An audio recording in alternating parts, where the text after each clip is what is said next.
ក្លៅឃើញភ្លើងគ្រឿងក្តៅស្មានថាសប្បាយឃើញភ្លើងគ្រឿងក្តៅស្មានថាសប្បាយ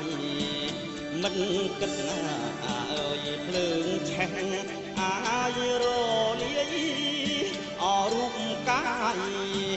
មិនគិតអើយភ្លើងឆេះអាយរលាយអរូបកាយវិញ្ញាណអើយអនរាយសូនណាសោះតូទីវិញ្ញាណអនរាយសូនណាសោះតូទីអសត្វមកមីអើយអាយមកដេញលងងអខុសគេអសត្វមកមីអើយអាយមកដេញលងងអខុសគេភ្លីភ្លើអើយម្លេះទេឃើញញ៉ាភ្លើងអើយចង់លបងភ្លីភ្លើអើយម្លេះទេឃើញញ៉ាភ្លើងអើយចង់លបងពងមាត់ថាអើយនឹងថ្មអាយគួតាចេះគិតផងពងមាត់ថាអើយនឹងថ្មអាយគួតាចេះគិតផងមានអ្នកអើយចង់លបងលងងងាខ្លៅអើយអ្វីម្លេះមានអ្នកអើយចង់លបងលងងងាខ្លៅអើយអ្វីម្លេះ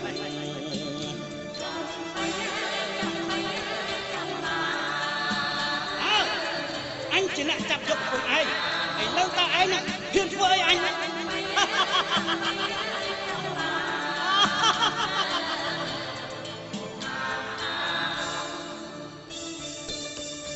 នំអើយអ្នកខ្ពស់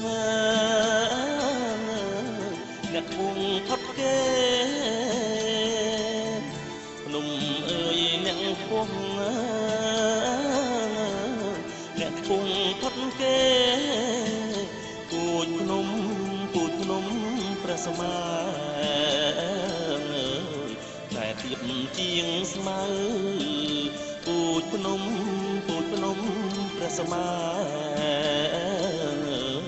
តែទៀបជាងស្មៅជាតិជាទេវតាថ្លៃថាមិនត្រូវជាតិជាទេវតា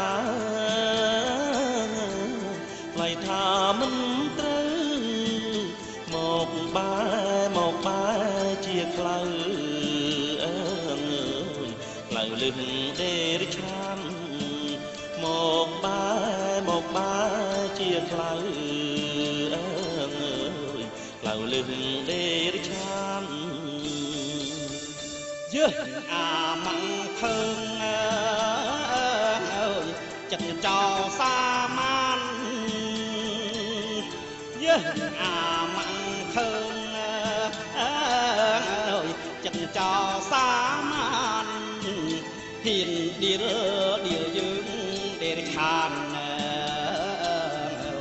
អាត្រូវតែស្លាប់ហ៊ានឌីលយើងដេរខានអាត្រូវតែស្លាប់សូមទ្រង់កុំខ្ញាល់រំចាំសន្តាប់សូមទ្រង់កុំខ្ញាល់រំចាំសន្តាប់ដេរឆានធម្មតាជាសត្វគ្មានចេះពិចារណាដេរឆានធម្មតាជាសត្វគ្មានចេះពិចារណាលួចប្រពន្ធគេ បំផ្លាញវាសនាលួចប្រពន្ធគេអើយបំផ្លាញវាសនានោះហើយដែលគេហៅថាអើយជាសត្វដេរិឆាននោះហើយដែលគេហៅថាអើយជាសត្វដេរិឆានយើហឹកគឺអាស្មៅជើងក្រាស់ហើយដេកកងណាស់រងចាំទទួលលទ្ធផលទៅចំពោះជនពីលដែលឈួតនឹងអំណាចវង្វេងនឹងអំណាចហើយតែងតែដើរបំផ្លិចបំផ្លាញសុភមង្គលរបស់អ្នកដទៃនោះក៏ត្រូវតែដេកកងថ្ងាសចាំទទួលលទ្ធផលដែរទៅ